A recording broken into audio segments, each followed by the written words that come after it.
9th class. Today we will talk about chapter of Beehive, the sound of music. It's a second chapter and it has two parts. We will read second part, the Sehnai of Bismillah Khan. Students, today we will discuss main points of this lesson. Main points of Bismillah Khan. First point is ban on Pungi. पहले जो पुंगी था, जो instrument था, उस पर ban लगा दिया था मुस्लिम शासक जो औरंगजेब था उसने. Why? Because the sound of pungi was very shrill and unpleasant. तो उसने इसको जो रॉयल पैलेसेस थे, जो राज दरबार थे, उनमें ये बजाई नहीं जाती थी, उस पे बैन लगा दिया था. और जो पुंगी है उसको जितने भी रेडिड नॉइज मेकर थे, यू कैन से जितने भी जो हॉलो टाइप की जैसे स्टेम होती थी और उनसे जो प्ले किए जाते थे लाइक फ्लूट एंड क्लैरिनेट, ये सब पुंगी के ही फैमिली में आने लगे. तो लोगों को लगता था कि शायद ही इस पे बैन हटेगा. बट एक बाबर था, उसका रोल क्या हुआ, जो बाबर था उसकी पहुंच थी राज दरबार तक. और जो बाबर था, बाबर नाइक बोलते, जो नाइक था उसकी पहुंच राज दरबार तक थी. और वो एक म्यूजिकल फैमिली से बिलोंग करता था. उसकी जो फैमिली थी वो मतलब म्यूजिक में काफी अच्छी थी, कैसे संगीतज्ञ घराने से था वो. तो उसने क्या किया, उसने सोचा कि क्यों ना मैं पुंगी को क्या है कि इन्वेंट करूं, कोई दूसरा रूप दूं. तो उसने क्या किया, उसने एक होलो स्टेम ली और जो स्टेम थी वो पुंगी से ब्रॉडर थी और लार्जर थी. अब उसने क्या किया, उस होलो स्टेम में 7 होल्स किए. अब उसने उसमें 7 होल्स किए और जब उसने उसको प्ले किया while closing and opening some holes, it created a beautiful sound and you can say soothing sound. उसमें से एक soothing sound क्रिएट हुई और इस टाइप की उसने इसको शेप दी. अब इसका नाम सहनाई कैसे पड़ा, उसका जो पुंगी का न्यू वर्जन था उसका सहनाई नाम कैसे पड़ा, क्योंकि जो बाबर था उसने इसे शाह के चैम्बर में बजाया. शाह के चैम्बर में बजाया और बजाने वाला कौन था, उस इंस्ट्रूमेंट को प्ले करने वाला कौन था, एक नाइक था. इसलिए इस नए इंस्ट्रूमेंट का नाम क्या पड़ा, सहनाई. इस तरीके से इसका नेम पड़ा. बट आगे इसको सहनाई को यूनिवर्सल लेवल तक ले जाने वाले कौन थे, वो थे उस्ताद बिस्मिल्लाह खां. हम ये कह सकते हैं कि अगर हम सहनाई का सिनोनिम बोले तो हम उस्ताद बिस्मिल्लाह खां को कह सकते हैं. क्यों? क्योंकि उस्ताद बिस्मिल्लाह खां ने सहनाई को यूनिवर्सल लेवल तक लेके आए. पहले जो सहनाई थी वो टेम्पल्स में बजाई जाती थी या फिर जो वेडिंग है उनमें बजाई जाती थी. ऑस्पिशियस थिंग मानी जाती थी, शुभता का संकेत मानी जाती थी सहनाई, क्योंकि शादी समारोह में सहनाई की गूंज सुनाई देती थी या टेम्पल्स में सहनाई की गूंज सुनाई देती थी. लेकिन उसको क्लासिकल प्लेटफॉर्म देने में सबसे जो अगर हम कहें बड़ा हाथ है, जो सबसे बड़ा सहयोग है, वो उस्ताद बिस्मिल्लाह खां का है. तो आज हम उस्ताद बिस्मिल्लाह खां के बारे में ही ये चैप्टर है. Let's discuss about childhood of Bismillah Khan. Bismillah Khan was born on 21st March 1916 at Dumraon in Bihar. Bihar में एक छोटा सा गांव कह सकते हैं हम या जिला कह सकते हैं, डुमराव, वहां इनका जन्म हुआ. और ये एक म्यूजिकल फैमिली से बिलोंग करते थे. जो इनकी फैमिली है वो सहनाई में बहुत ही आप ये कह सकते हैं कि माहिर थी. जो इनके दादाजी थे, जो इनके ग्रैंडपा थे रसूल बख्श खां, वो भोजपुर कोर्ट में सहनाई के नवाज थे. इनके जो फादर थे पैगंबर बख्श, और जो इनके पैटर्नल अंकल वगैरह थे वो भी सहनाई के बहुत ही फेमस प्लेयर थे. जब बिस्मिल्लाह खां 5 इयर्स के थे तो ये वहाँ बिहारी जी का टेम्पल था डुमराव में, और वहाँ वो अपने दोस्तों के साथ गिल्ली डंडा खेलते थे. ये एक टाइप का आप ये कह सकते हैं कि क्रिकेट जैसा ही होता है, उसमें बॉल नहीं होती, उसमें मीन्स एक स्टिक होती है और उसके साथ छोटे बच्चे खेलते हैं. तो ये गिल्ली डंडा खेलते थे उस मंदिर के आसपास, बिहारी जी का जो टेम्पल था. तो वहां जाके वो क्या करते थे कि उन्होंने चैत गाना शुरू किया. पंचायत एक सॉन्ग होता है, वो गाते बहुत मधुर आवाज थी, तो उससे खुश होकर वहाँ के जो लोकल महाराज थे वो इनको 1.25 किलोग्राम का लड्डू देते थे प्राइज के रूप में। लेकिन किसको पता था कि 80 साल बाद यही एक छोटा सा बच्चा जो आज प्राइज में 1.25 किलोग्राम का लड्डू लेकर खुश हो रहे हैं, उसे जो भारत रत्न है, देश का जो सबसे विख्यात से भारत रत्न अवार्ड है, उससे नवाजा जाएगा। बिस्मिल्लाह खां को कैसे अट्रैक्शन हुई शहनाई के प्रति? एक तो उनके ब्लड में था शहनाई, ऑब्वियसली, क्योंकि उनके जो दादा थे, जो उनके फादर थे, ये सब शहनाई के फेमस प्लेयर थे। लेकिन इनका अट्रैक्शन कैसे हुआ शहनाई के प्रति? जब ये 3 इयर्स ओल्ड थे तो ये अपनी मदर के साथ कहाँ गए? ये अपनी तो बेटा अब क्या है कि उनका जो उस्ताद बिस्मिल्लाह खां थे, उनका अट्रैक्शन शहनाई के प्रति कैसे हुआ? एक तो उनके ब्लड में थी शहनाई, क्योंकि उनके जो फादर थे, उनके जो दादा थे, वो शहनाई के प्लेयर थे। सेकंड, वो सही कहते हैं कि एक जो लर्नर होता है उसको अगर एक सही गाइडेंस मिल जाए तो वो सक्सेस गेन कर सकता है। जैसे अगर हम कहें कि जो अर्जुन था उसको द्रोणाचार्य की गाइडेंस मिली तो धनुर्धर बना, ऐसे ही जो ये थे उस्ताद बिस्मिल्लाह खां, इनको कहाँ से अट्रैक्शन, कहाँ किसकी तरफ अट्रैक्ट हुए, इनको कहाँ से गाइडेंस मिली? ये अपनी मदर के साथ बनारस गए और बनारस में इनके जो मैटरनल अंकल थे अली बख्श, जो अली बख्श थे वो इनके मामा थे, और वहां से इनको शहनाई के प्रति इनकी रुचि पैदा हुई, क्योंकि वहां शहनाई बजाते थे इनके मामा, और उस्ताद बिस्मिल्लाह खां घंटों उनको देखते रहते थे, उनको शहनाई को बजाते हुए उनको घंटों देखते रहते थे, वो अपना रियाज करते थे। एक 3 साल का बच्चा, आप समझ सकते हैं कि किस तरीके से शहनाई के प्रति उनका अट्रैक्शन था। फिर उनके मामा ने इस अट्रैक्शन को देख के उनको लेसन स्टार्ट कर दिए, उनको शहनाई सिखानी स्टार्ट कर दी। अब वो कहाँ रियाज करते थे? मंगला मैया जो टेम्पल था, बालाजी टेम्पल था, वहाँ गंगा नदी के किनारे। तो जो गंगा नदी थी वहाँ उसके किनारे ये बैठ के रियाज करते थे। ये खुद भी रियाज करनी इन्होंने स्टार्ट कर दी थी।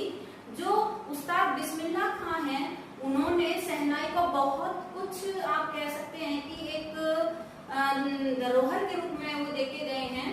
जो राग कभी शहनाई पे बजाए भी नहीं जाते थे, उन रागों को इन्वेंट किया इन्होंने और नए राग शहनाई पे बजाए, और घंटों वो गंगा तट पे रियाज करते थे। इसी कारण इनका जो लगाव था वो गंगा और बनारस के प्रति अधिक हो गया।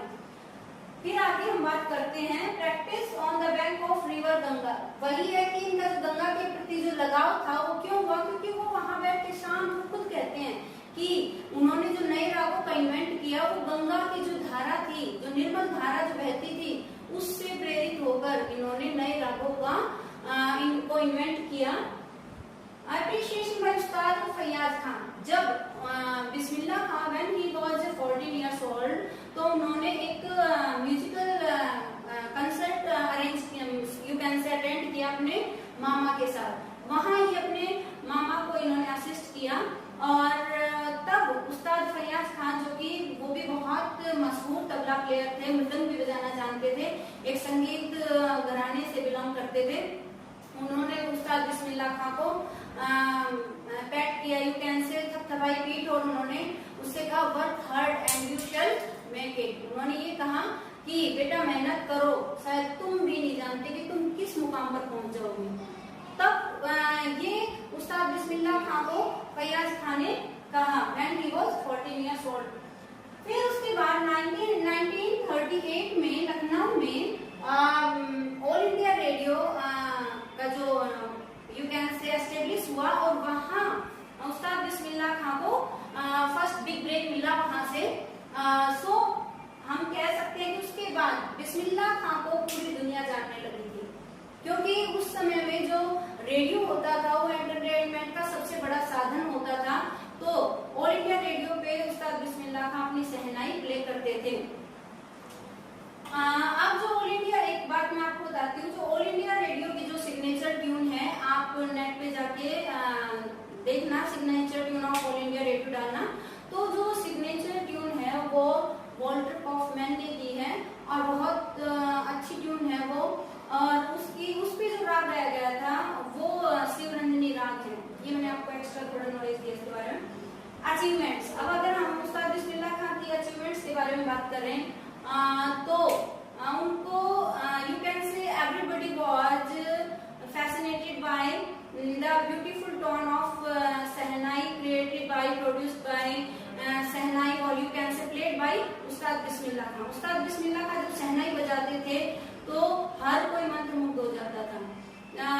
अफगानिस्तान के जो जाहिर शाह वहाँ के जो राजा थे उन्होंने बिस्मिल्लाह खां की बहुत तारीफ की और उन्होंने वहाँ की जो महंगी महंगी जो पर्शियन कारपेट्स थी वो उनको गिफ्ट के रूप में दी और बहुत सी मेमोरेबल थिंग्स दी। और अफगानिस्तान के राजा ही क्या, आप ये कह सकते हैं कि जो लिंकन हॉल है अमेरिका में, वहाँ फर्स्ट इंडियन थे उस्ताद बिस्मिल्लाह खां जिन्होंने फर्स्ट टाइम वहाँ अपनी प्रस्तुति दी।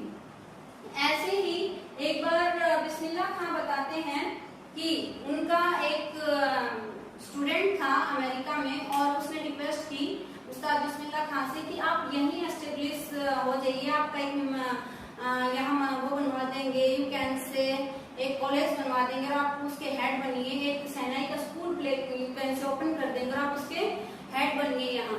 तो बिस्मिल्लाह खां बोले कि नहीं, ऐसा हो नहीं सकता। बोले हमें पता है कि आपका बनारस के प्रति जो लगाव है हम उसको जानते हैं।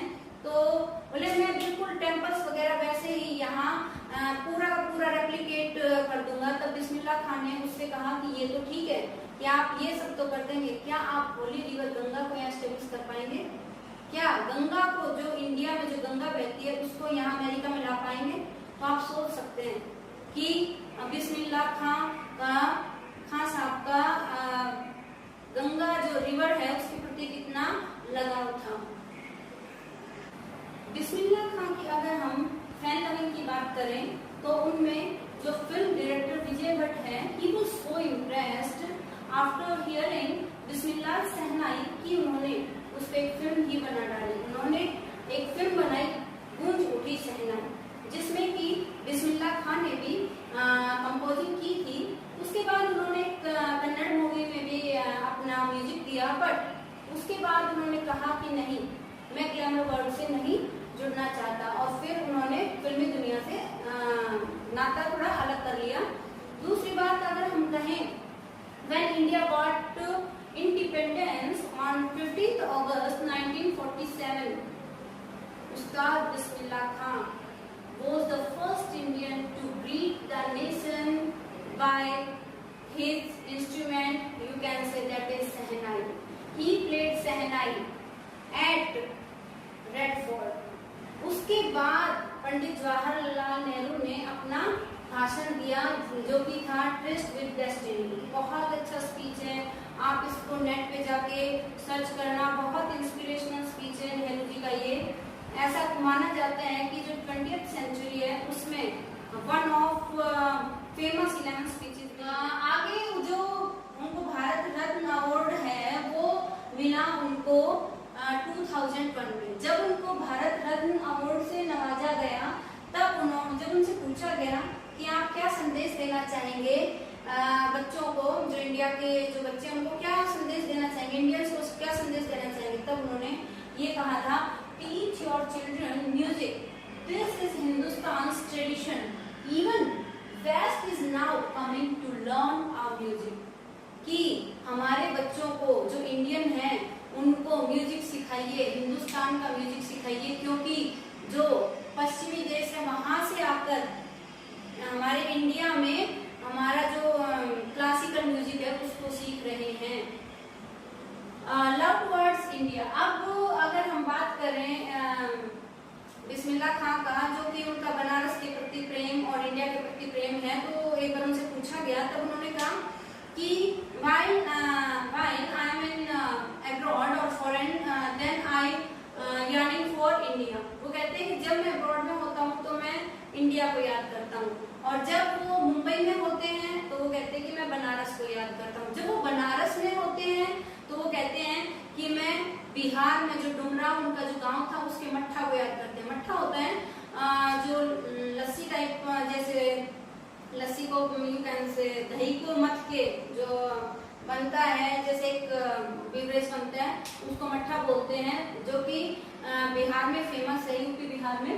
तो वो उसके लिए वो कहते हैं कि वो मेरा फेवरेट है। और गंगा के लिए तो वो कहते हैं कि मैं, उसमें लिखा भी है कि यू कैन से कि एक परफेक्ट एग्जाम्पल थे, जो हमारी रिच हेरिटेज है इंडिया की, अनेकता में एकता, उसके परफेक्ट एग्जाम्पल हम कह सकते हैं उस्ताद बिस्मिल्लाह खां को। वो मुस्लिम थे और अपने धर्म का बखूबी पालन करते थे, लेकिन फिर भी उनका लगाव होली रिवर गंगा के प्रति था। इतने महान उस्ताद, शहनाई प्लेयर का निधन 21 अगस्त 2006 को हो गया। और हम बिस्मिल्लाह खां के कोट्स देखते हैं, music has no caste, music की कोई कास्ट नहीं होती, उन्होंने खुद कहा है। Even if the world ends the music will still survive, संसार खत्म हो जाएगा लेकिन म्यूजिक फिर भी जिंदा रहेगा। सो आज के लिए इतना ही, बाय बाय।